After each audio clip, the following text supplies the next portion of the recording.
You tell Richard Harrington because you're doing a lot of Substack. Say things like that. You're doing a lot of Substacking, aren't you? Every day. I'm just doing my blog on there. So I thought so. Yeah. So I'm just putting my blog on there as well, and then occasionally putting an old script up, or occasionally doing a bit more. But it feels it's a slight pain because a few people have paid to subscribe now, and then you kind of go, oh, I've got to do at least a year because they've paid for the year. Yeah. And then but people are, you're sort of stuck in it, aren't you? I suppose I don't know what happens if you have to refund. If you stop, I guess you have to refund people. But but it's not much. I quite like it. I quite like it in terms of working a bit harder on it to make it good. Yeah. The blog, because I'd often just do a blog. Fucking that'll do. Whereas with Substack, you feel like, I've got to make and it. You do that every day? Yeah, but I've been a blog every day for 22 that's what I mean, years. That's mad. Yeah. That's ridiculous. I mean, 4 every day. Sometimes I do 2 in a day if I'm catching up, but it's something.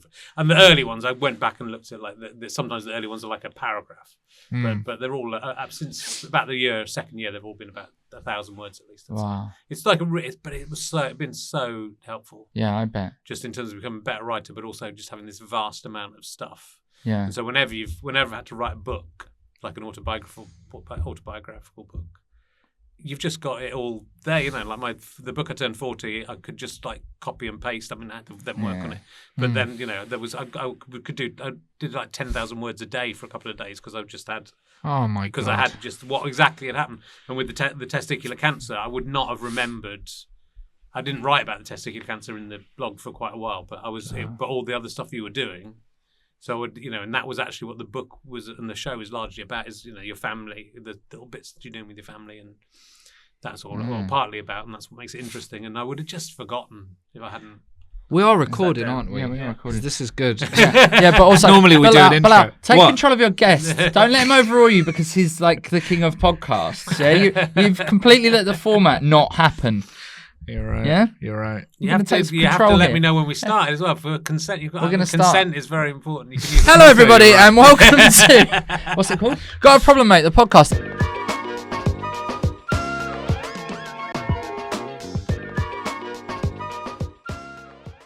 We wanted you. Oh my goodness. Yeah, it's a big. It's 99. You have asked me for about 5 or 6 weeks before, though. Yeah, but we were going to save it. We were going to save it in the barrel. Okay.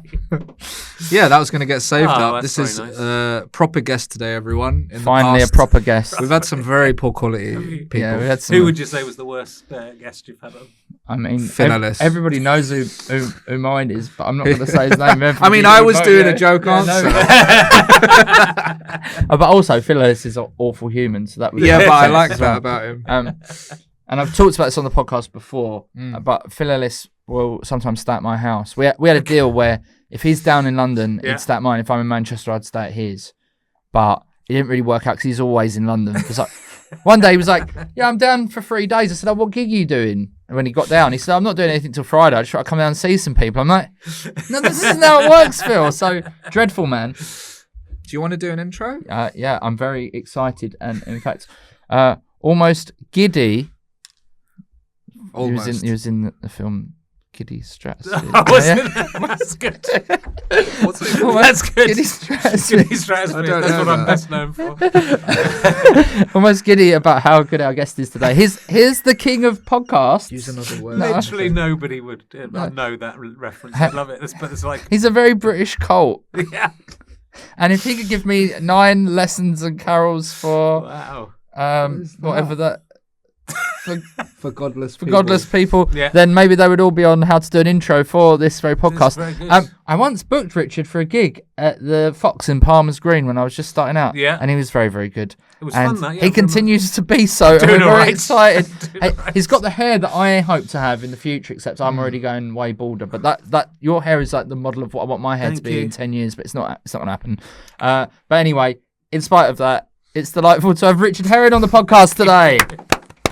Thank you very much. Thank you for joining us. My pleasure. Do your one. Do you want now. me to do? He does an intro. Usually we always do an intro each. Yeah. And then you pick the best one. Okay. Yeah. What do you think of this so far? It's going to be hard. Work? It's going to be hard to do worse than that one. No, you'd be surprised.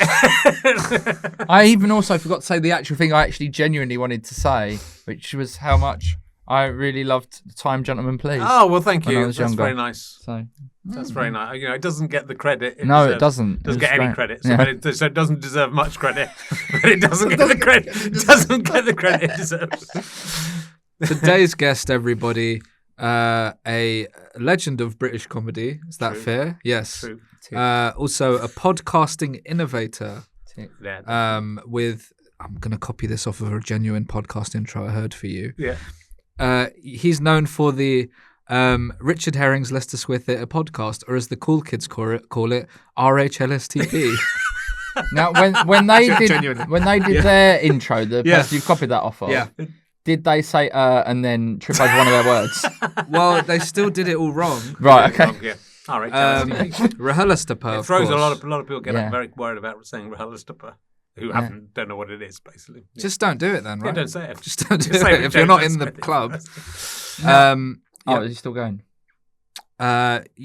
Star of Glasgow International Comedy Festival 2025. Yeah, definitely. And that hasn't even happened yet. No. Oh. Meeting Dad, the star of that. Oh, short yeah, that film, was good. very That good was- on YouTube. I enjoyed that one. And what else did you do? When Murderers Kill. Yeah, that was Oh, good. yeah. Lots of things. We love him very much, etc. Richard Herring. Thank you very much. It's lovely to be here, guys. That's the best. That was Okay, really good. you said it was That going to be was hard really to do worse. And I think you somehow did do worse. First question: when are they just going to change the name of the Leicester Square Theatre to Richard Herring's Leicester Square Theatre? It's a good question. I think they should. Well, upon my death, I think is probably the answer. They should do, but I don't think they will. I don't do particularly well compared to most of the people who go there. Yeah, but it's about just I'm grinding it out, I've isn't been it? You're there every week. I've been there for the longest time.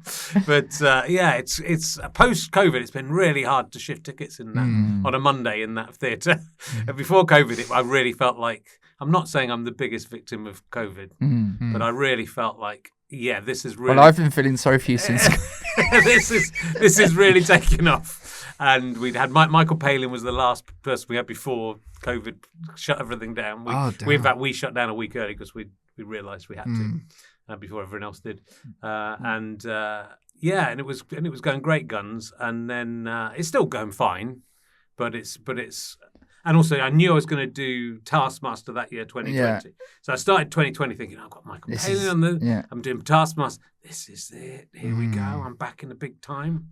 I did that with this is just by the by. I had a Radio 2 interview in the attic. I think probably during lockdown or just after, and so I had to go upstairs to where all my stuff's set up. And my daughter was there, and as a joke, when I'm on Radio 2, I'm back in the big time. And my daughter, probably 7 at the time, said, "Yeah, the big time of losers." Which is good. So anyway, that's why I give us. Do you think that actually the downfall may have been caused by Michael Palin? It could be because he travels around a lot, and so if he brought COVID, he could have brought with him. Then my biggest fear was because it was still like COVID was here, and he just had a really serious heart operation like 6 months before, right. And my absolute fear for a few days was, oh my God, what if I've killed Michael Palin? Right. What if he pulls out? It was a well, and that, but it was like he's out of everyone I've had on. No offense, Bilal, I know you've been on. He was the You've been on the remote one. Yeah, I did it. No, I did it in in a real small. one? I did it when all the trains were cancelled. Yeah. So no one came. Bilal, what have I got to do to get on this? Oh, you're not. No. We talked about this. He's not. You're not the sort that. How did you get on No. there? I don't know. What are you doing on there? I know what I'm not doing on there, but what were you doing on there? I'm a big fan of Bilal. I think he's very. Yes. No, he's brilliant. He's very good. Yeah. Oh, thanks. And during lockdown, the good thing about lockdown, the only good thing about lockdown was, I think it was very inspiring to do all that stuff online. Yeah, we did a bunch of stuff the stuff we did with you and the stuff I did with Stevie Martin. I think that really reset the way I wanted to do loads more improvisational stuff or completely improvisational stuff, and it kind of really reset. It's fun, isn't it? Yeah, because I always thought of improv as a thing for posh kids and nerds. Yeah, and games, and which is fine. Yeah. It's fine. They're good. The people who do that are good. But and I think when you go and see someone like Ostentatious, you go, oh, there's way more to this than. There's the stuff that people do, these full shows of improvisation. Yeah, have you ever seen Bear Pack? Steen, who came on here. Oh yeah, his thing is brilliant. It's really good. So there is really good stuff. But yeah, so it was interesting to go down that route. But yeah, it's still going fine. It's still going fine as a podcast, but it's interesting how now people aren't in town on a Monday night. I think so. Even with quite big names, sometimes no one's at work. You're struggling to get like an audience in, which is maybe it's just had its day. Move it to a Thursday. When you get to episode 100, you've got to just shut the thing down. Oh. Yeah, you've got to shut down. You can't go over. Finally, put it out of its misery. I've done like 700 episodes, I think, of basically RHLSTP. So. How many have you done? Is that? I think it is probably, because I've done like 100 and something in Edinburgh, and so those are sort of basically the same, and some of them are. Because I to begin with, I would only count ones that were in Leicester Square Theatre as official ones, so I'd have all these ones that were specials, but there's about 25 or 30 of those, and I think we're on something like 7. I think we might even be officially on 700 and something. I'm not. Is the goal to overtake Mark Maron? Like, wait for him to stop, and then whatever he's on, get how past many that. is he? He's got way I think too that they many. do. I mean, but I do 2 weeks to do the book clubs. Also. There's over 100 of those as well. So there is. Are you reading a book a week? Yeah. I'll tell you. Well, I'm listening on my phone basically. You do a lot of stuff. Yeah. Got to keep busy, but I'd waste a lot of time. Wait. I waste loads of time. Now you waste time, or you used to waste time? All the time.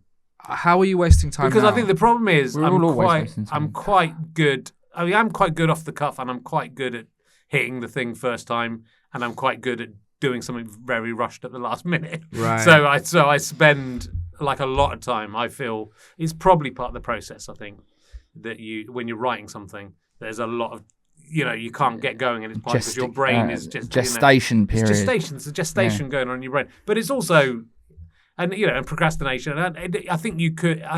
That's why I started in the blog actually, because I thought I'm wasting all this time. And I read Douglas Adams' Salmon of Doubt, which was loads of just little clips of bits and pieces he'd written. There's a new book come out that's very similar, which is really good as well.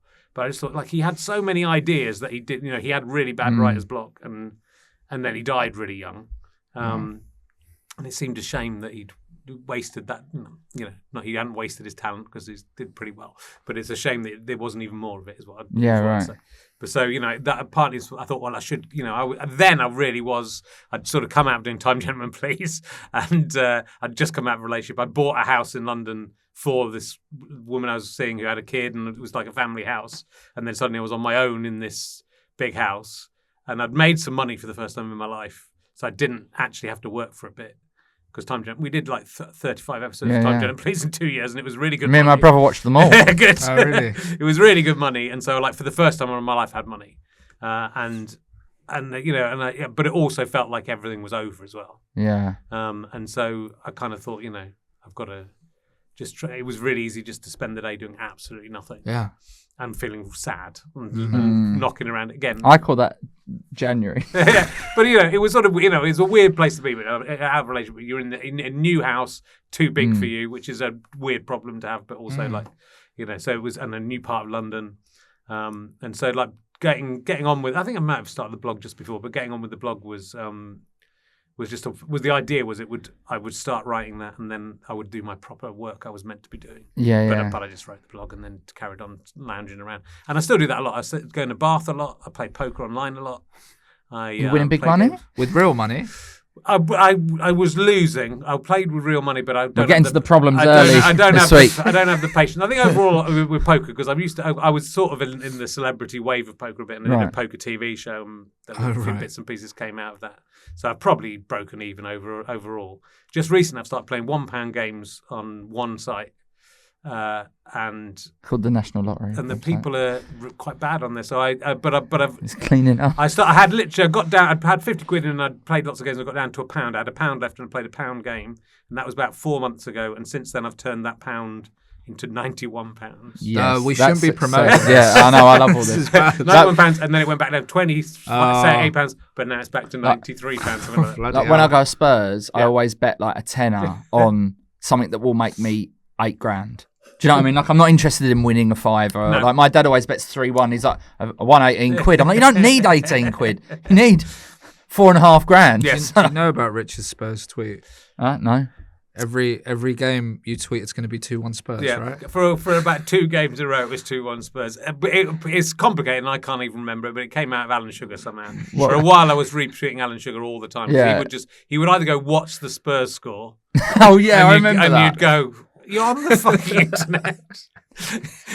And there was one time he said I couldn't get on the internet or something, and then he either made a mistake. I don't even remember the details, but it was always so crazy. He's a computer guy, and he's going, "What's this for?" Or he would just give some very banal piece of, "Well, I think this is going to happen. I think it's going to be this." Well, and so then I started up some idea that Alan Sugar was actually controlling it all like a puppet master, and he knew what the score was going to be. And then it was 2-1 a couple of times in a row.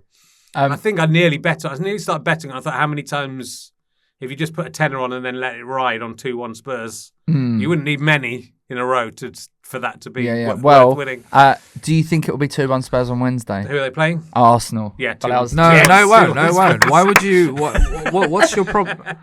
It's now time for Vet the Guest. I'm going. Yeah, go for it. No, tomorrow I'm going to the game. Are you going to the game? Yeah. But by the way, before you do this, I should say that just maybe, for once in our goddamn lives, we've got a guest good enough to bring some new, fresh eyes to the podcast. And if you're enjoying it and you're watching it on YouTube, please hit subscribe. For free. It free. really helps us. And, or if you're just listening, like in the old days when people just used to listen to stuff, then please rate and like it and all that kind of stuff on iTunes and Spotify. Thanks. We have a feature, Richard, called Vet the Guest, where we determine if you're suitable to stay on the podcast or if you have to leave. Okay, cool. I don't mind going. We've had a few people, Yeah. I've come in specially, but I don't mind going. Yeah, we had Michael Fish. He wasn't allowed to stay on. All right. So Alex Salmon wasn't allowed to stay on. Okay. Who else has it? Nicholas Sturge Nicholas allowed to stay on. So those episodes just never went out. 6 questions. Tuna Fay. These are Finn nothing. Taylor. Oh, good. These are nothing like emergency questions, by the Okay, way, before good. you start. Question 1. What have you been cooking lately? Oh, is that what you've done? Have you copied? No, that's you copied it that's off a someone classic else's- question. That isn't my question. No, have you copied a format off of it? No. I mean, This is very asking different. questions isn't really a format. Sorry, go on. That's not a format I can claim. I've been cooking quite a lot. The last thing yesterday, I'm trying to do. I did the Zoe diet. If you heard about the Zoe diet, my so I did girlfriend that. I did did that. that last year and lost loads of weight, but then stopped doing it and put all the weight back on again. So I'm trying to do it again. And it's not really a weight loss thing, but it does make you lose weight because you just cut out processed food. If you're in the age sort of demographic of us, all of Instagram is just saying your beer belly is nothing to do with beer. It's to do with the fact that you're not on a specific kind of diet, and that's what the Zoe diet sort of is. It's like sorting out your gut health. So apparently, I cooked chicken and mango. Actually, I did a tofu and mango salad, which was usually with chicken, but we didn't have any chicken, so I did tofu and it worked really well. And I did this is a recipe that I used to be vegetarian when I was at university, and actually I had a year off, became vegetarian. And so I had a few really nice vegetarian recipes I used to cook as a very young man, one of which was black-eyed bean feast, which is black-eyed beans and just mushrooms and onion and like quite a lot of spices, quite spicy, and made that yesterday. If I burp, we had it for lunch because we had some left over. You might get a little whiff of it if I burp. I'm looking forward to that. Yeah. I'm going to lean in. That's a good answer. So I like cooking. I've really got. I sort of want to give up comedy and just cook meals at home. Well, you could probably get a just do it on cooking show. YouTube. I don't want to do a show. I just want to cook at home. Yeah, but if you just set the camera up on YouTube and then You could live stream. People do Twitch cooking. That's true. Good. not on Twitch. Twitch is dead. People do. YouTube. It's not. It is, No, mate. she does Twitch. Oh. Take that back. Well, Say sorry to yours everyone. is dying. No. Question 2. What's your favourite museum and also why? Oh, good. There's a follow-up. I reckon I would have said. And what I also, told you how'd you get there? There's a few good ones. I went. There was a museum of penises in Iceland that I went to Iceland specifically just to go to the penis museum when I was doing a show called Talking Cock, which has every penis of every mammal that lives in Iceland. Right. And whale penises. But there's some very big whale penises in there, and it finally has a human penis. I believe they didn't have a human penis at the time, but a Nazi called Paul Arison left his penis when he died to the museum, and I believe they now have it. I may be wrong about that. Did you say a Nazi? I believe he was a Nazi. I believe he had Nazi sympathies. It's not the reason. Just he was a number. And is a Nazi's one different? It's got a little cross in the end of it. It stands at a 45-degree angle. A naughty Nazi salute, which is the only. I got that into the Rogers Profanosaurus in Viz. That was something I also said in Talking Cock. calling erection the naughty Nazi salute, and that going to the Profanosaurus and Viz. That's one of my proudest moments. Proudest You could use that. When am I going to use it? On a day. And I like the Pencil Museum. I don't just like penises. Museums. I don't just like penises. What a Freudian slip that was. I do just like penises.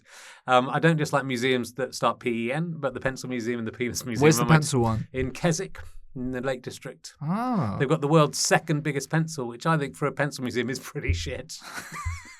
I'd expect there can't be that many pencil museums. At least get the biggest fucking pencil. Maybe a Nazi will donate the biggest. Question 3. This is a very sweet question. Is it? Yeah, it's a very nice question. Where's home for you? It's very. I've lived an itinerant life, really. Itinerant. Yeah, I like that word. I've not heard that before. That's good. I knew I was smarter than you. We were talking in the pre-show. We were like, who's smarter? Because we do a half hour before this starts. That's why we're so revved up today, Richard. And if you want to see that, all you got to do is join the Patreon. Anyway, but the thing is, we were talking about who was smartest out of the two of us, and the fact that I know that word and you don't gives me a lot of hope. You don't know that word? Yeah, it means you move about a lot. move about a bit. Boy, he said it. No, he didn't say that. So I was born in Yorkshire, so I still feel like a Yorkshireman, but I don't think that's really home. I left when I was 4, so I support York City, who are the greatest football team, I'm sorry to tell you. And then I lived in Leicestershire for 4 years, and then I lived in Somerset till I was 18, and went to university, and then I went to London and lived in London for a long time, and now I've lived in Hertfordshire for like 8 years. So I mean, we have literally just moved like 4 or 5 months ago from a village outside Hitchin into the suburban mainstream, the excitement of Hitchin town. There's a good gig in Hitchin as well. Yeah, there is a good gig, and it's very close to my house. And so that's good. So I'm on call. I've got a phone line if anyone drops out. I've got a special phone. And there's loads of like young comics going, oh God, but I have to be on my game because what if Herring pops his head in just to watch because he only lives up the road? I might do. So it's kind of nice. We lived in this house in the village for 7 years, and I liked it. But having moved into this new house, it does sort of immediately feel like this is where we're going to be. Anyway, I'm not fucking moving again. It's a nightmare, isn't it? It absolutely is a nightmare. So I've done it twice in 8 years, and it's a lot. So I think my new place is hopefully home. To answer a question, if you ask a question, when you get the answer, don't go. Well, he was asking. You're not really bothered. He was asking it in a sarcastic way, but I he wasn't. But then he didn't receive the answer in a genuine way. I didn't really care about the answer. No, I just wanted to say that bit. Yeah. This is a good one. Do you like seeing it kick off? I don't like seeing it kick off. I don't really like seeing it kick off. Oh, come on. What, in a violent way? A little bit. There's a thrill to violence if you're far enough away from it. Yeah. But I'm sort of cowardly. I would step in if I needed to, but I'm fairly cowardly. If it happened, I don't run away, but I don't like the idea of getting caught up in something. So even if something kicked off, 200 yards away, I would think that could roll in this direction, and then I'm caught up in it, and then it's not as much fun to watch. What about someone just screaming in Argos, though? That's fine. That's all right. There was a man shouting about how women... he was a homeless man. Yeah. He was shouting at a van driver about how women love big penises as I walked to the studio today. And you should have said to him, you should check out the whale one in the penis museum. You should definitely check out the Nazi one. The Nazi one. I'm not sure it's particularly big. The Nazi one. The whale one is, it's bigger than you, Bilal. Really? Yeah, you could fit inside you could get inside there and walk around. Did they let you do shot that? out I think they'd let you do it. like a cannon. This Joey actually helped me write this next one. Okay, well done. What's the best hot dessert then, Richard? Ooh. I didn't know you was going to do if you've been cooking lately, though, otherwise I wouldn't have done a food one. Yeah, but dessert's different. Okay. That's fine. It's fine. See, like the only dessert I really love, and all the diets I've ever done, I won't give up on, and I eat it every day. Every day. Every day. Is it a tin of Pringles like Mike Rice last week? Unless there's not one in the freezer, is a Solero. 98 calories. Yeah. Mango, the exotic fruit's not the berry one. The berry one's disgusting. They had to invent the berry one because the exotic fruit one is so good. They had to have balance in the universe. Yeah. They had to have the worst ice cream and the best ice cream in the same format. That's a very cold dessert, though, so I can't use that as my answer. But can I say, that is, when I was younger, I would swear by that as a hangover cure. No matter what the weather, get a mango Solero down there. It's a very good dessert, and unusually for sweet things, I can eat one, and that's fine, and that's all I need. Whereas if I eat chocolate, I have to eat every bit of chocolate in the house. But if I eat a Solero, I don't go, I better go, there's 6 Soleros in the freezer, Rich, for the rest of the week. Why don't you have one now? No, thanks. Yeah. Just one Solero. One a day. I like, the doctor away. I'll say baked Alaska because that's hot, but it's got ice cream in it. And what is that? Ice cream's my favourite thing. Right. What is it? It's like an Arctic roll covered in meringue, and then you put the meringue in. You put it in the oven, but the meringue protects the ice cream. So the ice cream stays as ice cream. Yeah, I love the ice cream's the one. So ice cream and coffee are the only 2 things I've got left out of any vices. Okay. And I've given up. I'm trying to give up chocolate and sweets. Yeah, I'm really addicted. I've given up alcohol. But then what's left? What's the point? There's no point. There's nothing. There's nothing for you. When the kids are left home, I'm going to just take every kind of drug all at once. Okay. When I've got no more responsibilities, I'm just going to try them all at once. Yeah. See how that goes. They might just all balance out, and you'll just be exactly the same as usual. Write another blog. But yeah, that's the Soleros. And final question: if you're a footballer and you scored a golazo, what would be your signature celebration? I think it's a very surprised look on my face. Oh yeah, I think that would be. I think that would have to be it. Oh really? Because it's so unlikely. I mean, what if I was a footballer who looked like me and was 57 years old? Rolling back the years in the FA Cup. And that's a dream. I'm not like big into football. You play for Spurs, but I sort of like it. But I used to like just the statistics of football more than football, so I'd watch it on CFAX and stuff. So I still do that a little bit. Like I like watching the results show, the thing where the results. The video printer. Yeah, do they still have it? They do. Well, they have now a whole show on. Yeah, I know. But I'm saying, do they have the actual? They did have the video printing back in the day, but they didn't give you the scores as they're updating. So I love kind of that side of it. But I've been on I did a gig for York City, and then they invited me to match at their old stadium, which was a right shithole. And in fact, there was the boxes. We get into an executive box at football. Cardboard. It faced over the car park. It didn't even face the ground. So you had to go. There was 2 of them, and actually, this is quite a long story. But there's 2 of them. We were in one of them. And I'd done this gig. I was going to tell you this story because I got to go out on the centre of centre spot before the match.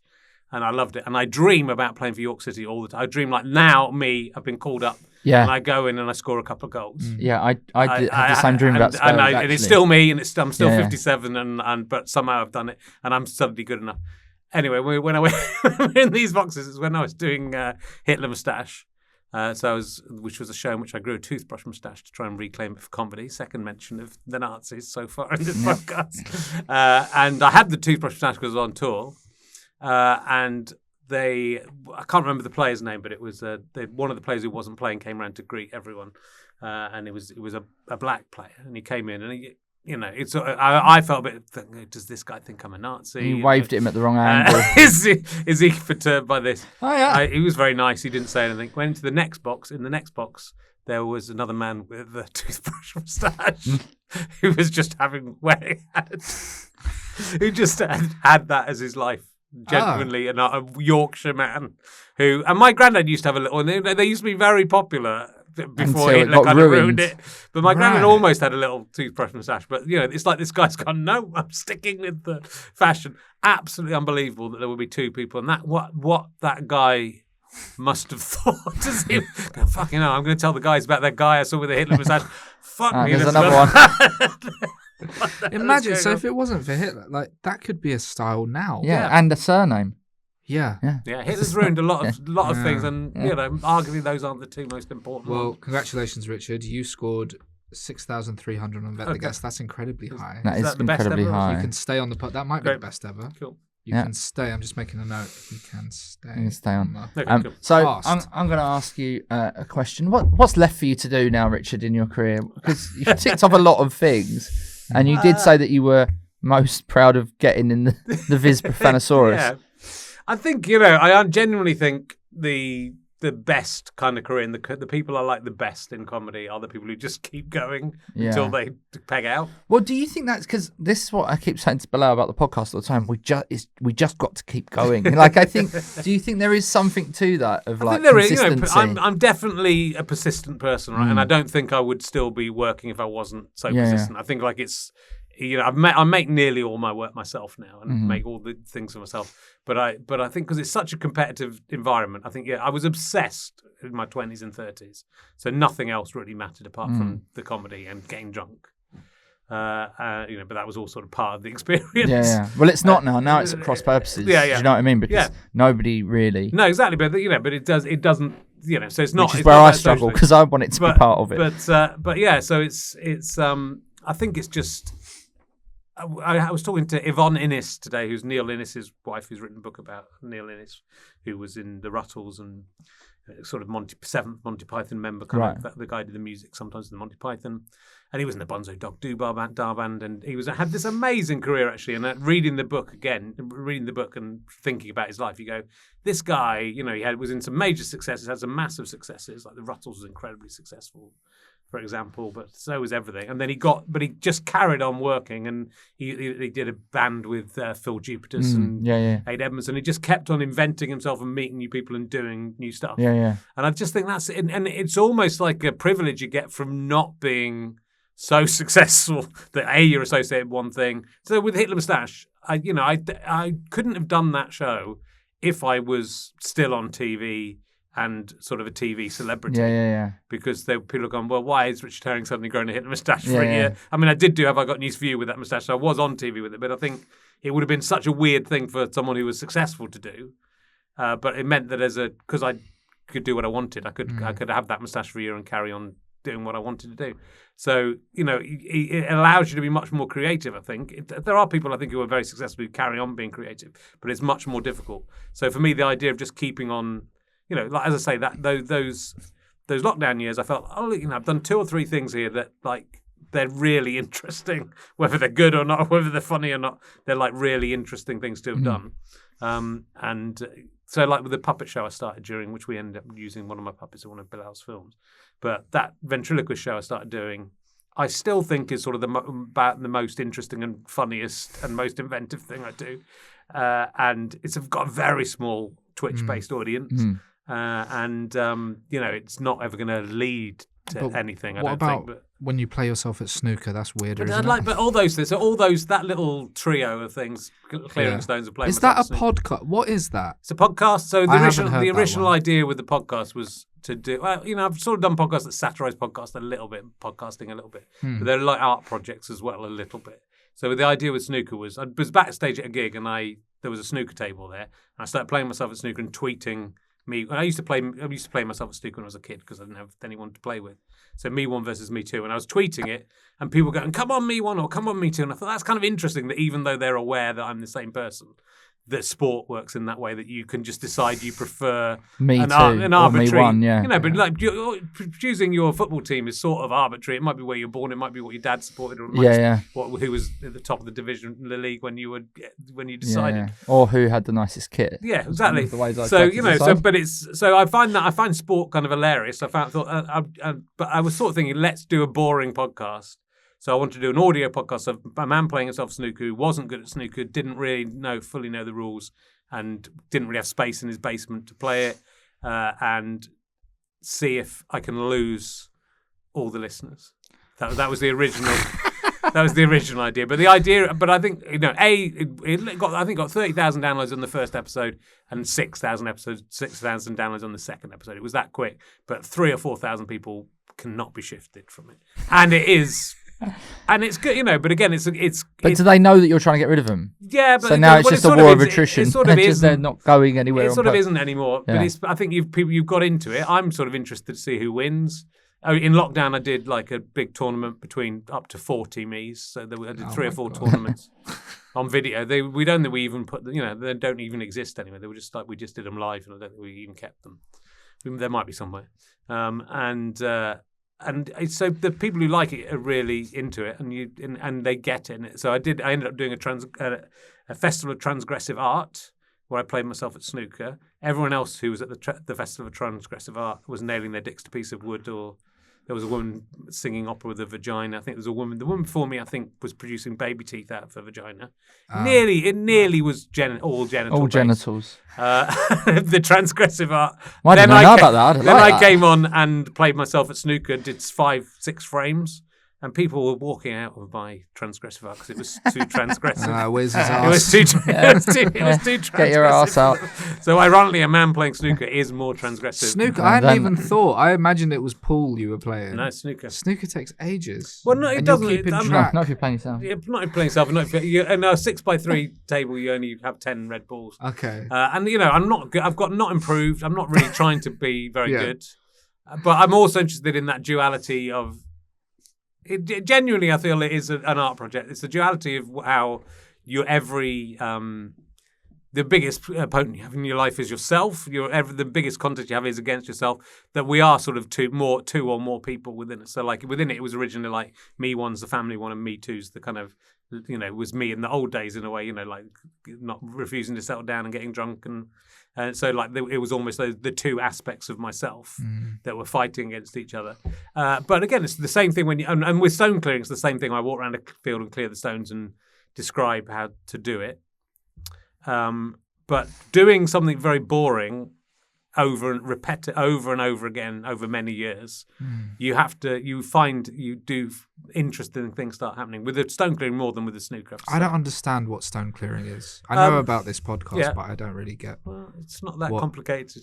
I was walking around the field with my dog every day, and it was a very stony field, and I just thought I'm probably going to be walking around this field for 50 more years. Right. I wonder if I took a stone or two off every day, whether I could clear all these stones off the field. And I think it's kind of again, it's trying to make order out of chaos, and it's trying to. But is stone clearing police a thing nature. Is that something people do, or did it's you a invent job? it? It's a job. It's a job. Like it's a job, Bilal. On stony fields. What about that? I need What a about job. that? Yeah. It's on stony fields. Someone would clear stones and wouldn't get paid probably very much for it. So, but by walking around this field, first of all, I was doing it not on a podcast. I was just doing it, and then I thought, I wonder if it'd be funny to do a podcast of this.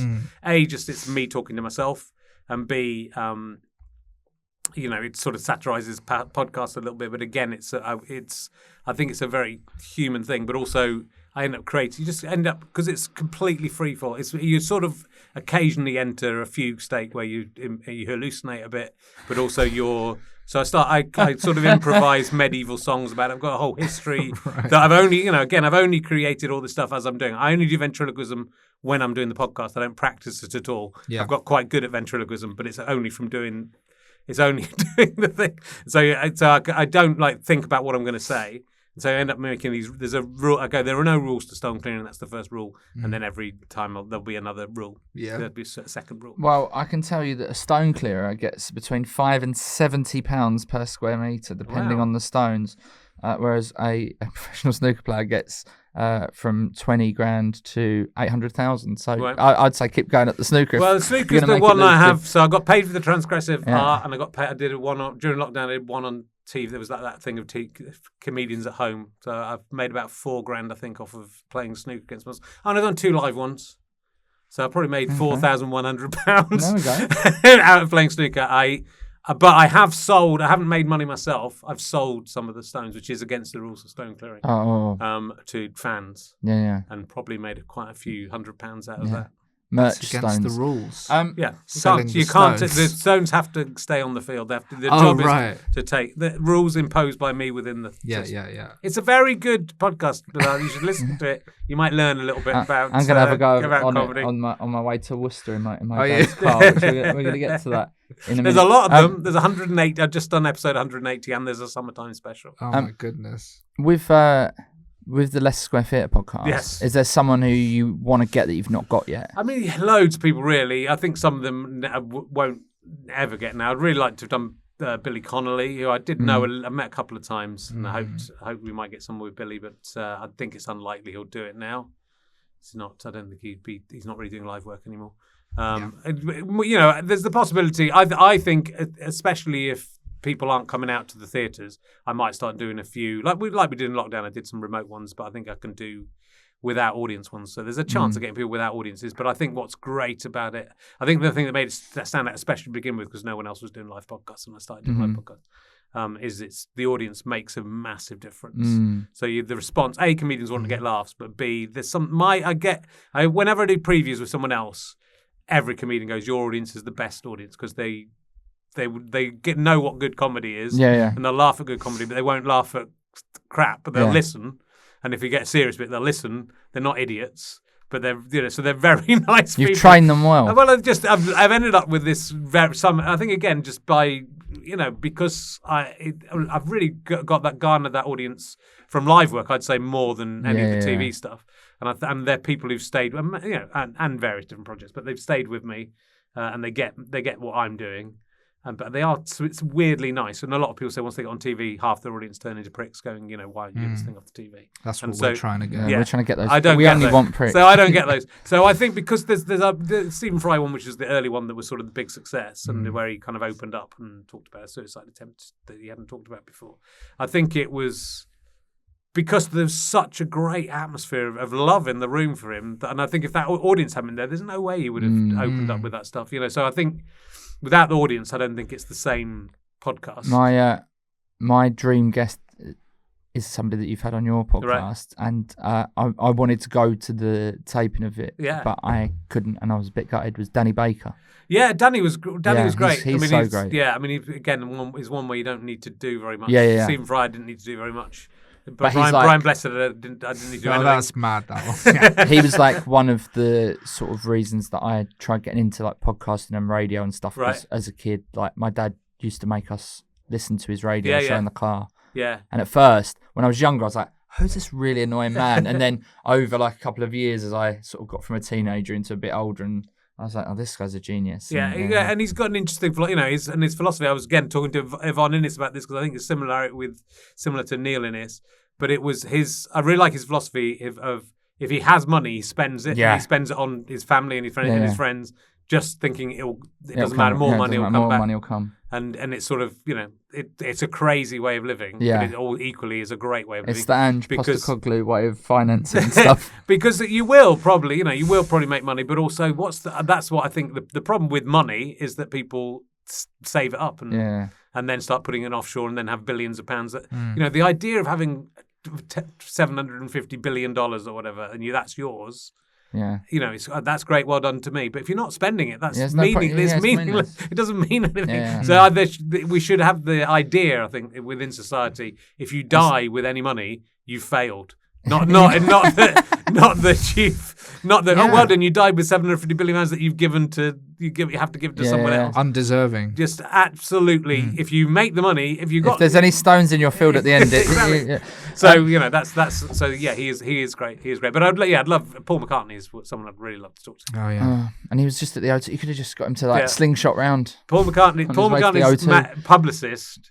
I just emailed, I'm not going to get him. I emailed and said... That's how we got you. We just emailed your publicist. So we're not going to get him, but you'll never get him. You'll never get him. And his publicist said, I'm listening to your podcast right now. Wow. So I got this email, and so I thought, okay, this is good.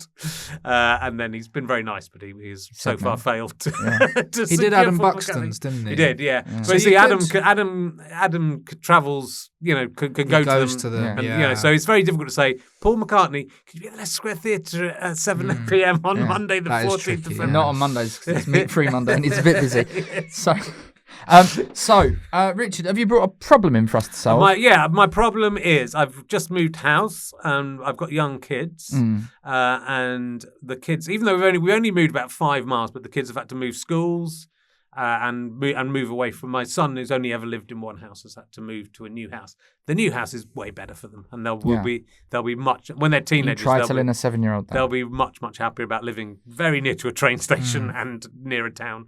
But he's struggling a bit, and he's missing his friends, which we still managed to get him to see, but obviously it's difficult having to get used to a new school. But also he sort of cries. He wakes up crying. He woke up crying because he was missing his friend, and then this was this morning or yesterday. No, maybe it was yesterday morning.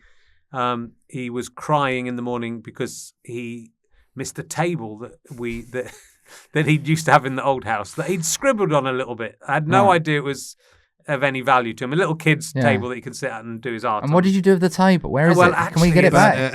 We could get it back. I've thrown the legs away, but the main bit of it's in the back garden. getting ready to go to the dump.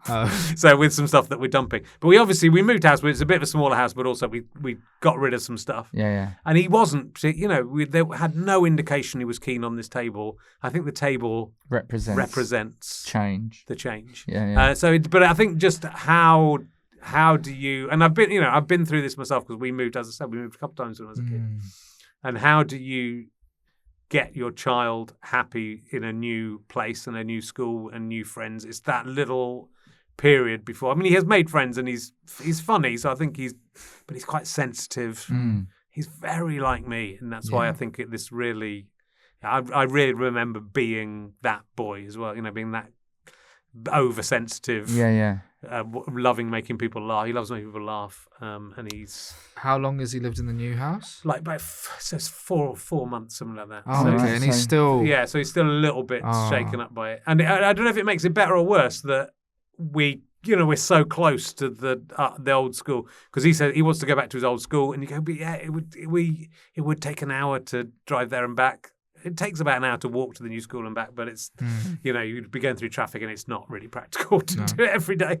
But yeah, so it's... Well, I mean, I remember when I was at school, my first best friend at school, he moved to New Zealand. Right, yeah, that's bad. That's and I feel like that might be why I've become a stand-up comedian. So you really need to watch him, because you don't want him. But that happens. See, I think it's a universal experience. One of my best friends left when I was about 7.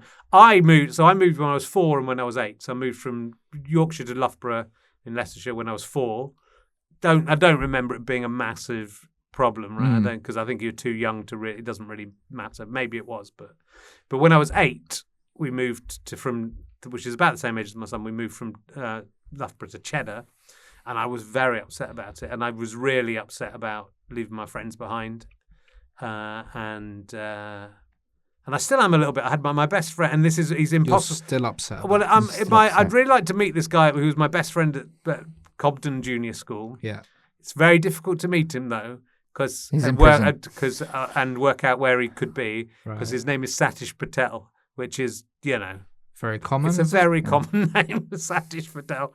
So if you Google Satish Patel, he might be. If you're listening, Satish, get in touch. Is it likely? And Satish, if you're listening, whilst you're getting in touch, why not subscribe to the podcast and join the Patreon? You could do.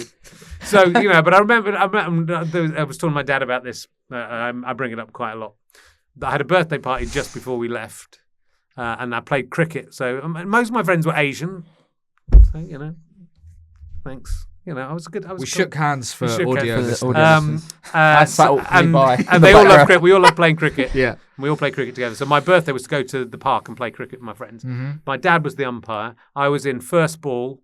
The kid bowled to me. It was a bit of a doozy. I smacked it right over the heads of all the kids. It was going to go for miles. My dad, obviously 2 or 3 feet taller than everyone else, reached up and caught the ball. But he's the umpire. It was bought first ball, and I said, "You're the umpire." He said, "No, you're out." And it's and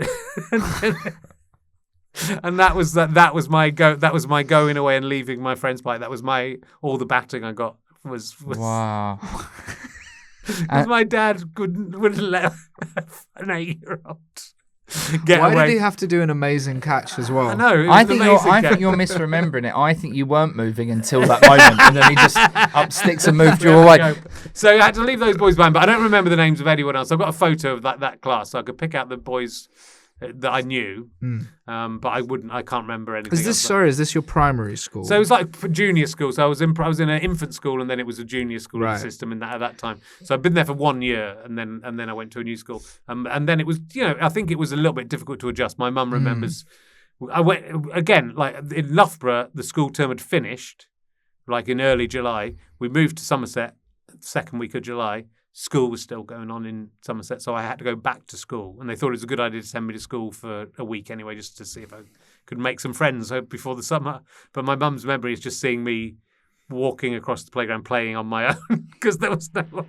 There was nothing talking and playing on my own and her breaking her heart. So I think it is, I think I remember settling in pretty quickly. Yeah. But I probably didn't. Yeah. I mean, I think you just got to sit down with him and show him a picture of like the last school year photo and be like, see all of these little losers on here. You're not going to remember any of them. You won't be friends with any of them. Like, I think I'm friends with one person from my primary school. Yeah. I mean, it's very unlikely to be friends with people from your primary school. Well, it is for me because I lost touch with them. Yeah. Because there was, and I guess now there's, it's so much more easy to, not for a 4 or 5 or 8-year-old, but it's pretty easy to keep in touch with people if you really like them. So, I think you get him a really good new table. Yeah. And then you show him the old one in the garden and be like, see, new things are better. Don't worry about it. Let's go. How big? So he had like a little kid's table. He had a little kid's white table. It was falling apart. And he'd drawn on it and not nice. My daughter's good at art and she'd decorate a couple of bits of furniture that I'm loath to throw away because they're so beautiful. I think get him like a dining table. Get him a big table from IKEA. So you're a big boy now. That takes up too much space. So don't you dare draw on it because it costs a lot. But I don't think I can bring the tabletop in from the garden and go, there you are. This is what's left of your old life, half a table. But he won't get rid of it. When we were back to the old house to pick up a few more things, there were things we should just have chucked away. But he would go, he had a bit of wood that had a really bad drawing of a get face rid of that wood. And then you have to kind of take that to the new house. Oh my God. So he's not good at throwing things away. I think we did promise we'd get a hamster, so maybe we should get him a hamster. Oh, there you go. Yeah. And what's his best friend called at the old school? Freddie. Call the hamster Freddie. Call him Freddie. Don't you have cats? Yeah, but that's the problem. We'd have to lock it in his room. Yeah. They would definitely kill it. Yeah, immediately. So we're basically out of time. Okay. But before we go, every week I try and create a feature that is bespoke to our guest. Okay. It's normally based on the guest's name. Okay. The feature's called Guest to Impress, and today's episode is called Richard, Spot the Red Top Herring. Okay. Yeah. I'm going to give you some red top newspaper headlines, and you have to tell me which ones are the red herring, which ones aren't real. Okay. They're all from the Sunday Sport. Okay. This is going to be difficult, isn't it? Because none of them are real. Yes, but some of them were published. Real. Okay. Okay. So, first one. I used Marks and Spencer's vine tomatoes as anal beads. Now I'm shitting ketchup. Is that real or a red herring? Have we started the game? Yeah, so that's not my problem this week. We've run out of time for my problem. I'll do that next week. I think just because the first one you would make a real one, I think it's real. Oh. It's some deep level psychology here. He's got years in the game. Years in the game. Which is why I wanted to ask you about my problem, but you simply don't have time. I am going to quickly do it, though. My car died. Yeah. Should I get another shit one that's cheap because I haven't got a great deal of money, or should I actually go for a better one in the hope that I don't end up in the same position? Yeah, it's tricky. Well, but can you afford to buy a better one? Because that makes the decision for you, doesn't it? But then I would have zero money. Do you know what I mean? Yeah, I do know what you mean. I know. Look, I think Danny Baker's your hero. Go for it. Okay. All right. There we go. That's the quickest we've ever done. One of our problems. Okay. Next one. Well, I wanted to ask you if you think that P. Diddy started the wildfires, because that's a rumour that's going on, but I simply haven't got time for that. We should have done my notes earlier. Do you think he'd done it? I don't. Have you heard this conspiracy? I haven't heard that. So apparently, they want to have checked how many of the people that are caught up in the P. Diddy investigation had their houses burnt down in the wildfires. Okay. Because they think that because it was human made, that maybe it was started to burn evidence. Yeah, it seems a elaborate way to go. And, I mean, if he's done that, he's really elevated himself to like Bond villain. It's indiscriminate, isn't it? And is unlikely to definitely hit the ones you want to. Just burn down the houses of the people you want to burn the house down of. Yeah. I'd say no. Zookeeper attempts to marry hippo and is ripped apart. Yeah, I don't think that's a real one. I think the Sunday Sport have better quality control than that. Bilal wrote that one. Okay. Bovril artist paints in Bovril using Cocker's brush. A Cocker's brush? Yeah, his Cocker's brush. Cock has brush. Oh, who has his cock as a brush? I want that to be true, so I don't think it is, but I want it to. It's not true. No, so there you go. I stuffed 9 mini eggs down my chap's eye. For God's sake. I think I've read that one. I think that is true.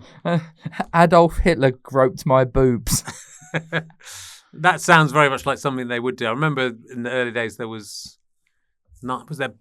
double-decker bus found on the moon, I think, was the first. That's where it began with the Sunday Sport. There was also a Nazi plane found on the moon. Yeah, there was. I think it's sort of. That's why I think it reminded me of that. It started quite believable, the Sunday Sport, and then it's become crazy. I'm going to say true for that one. That is true. Noel Edmonds attempts to drink Grolsch from a man's belly button on a night out in Chester. No. That's not good. And finally, sorry for shitting outside your house, Davina. Read my one. Oh, read your one. Wait, there was one more. Oh, yeah. I've got a clue here. Whether this is true or not. Builder exposes cock, ball and arse on big screen at Queen's Jubilee.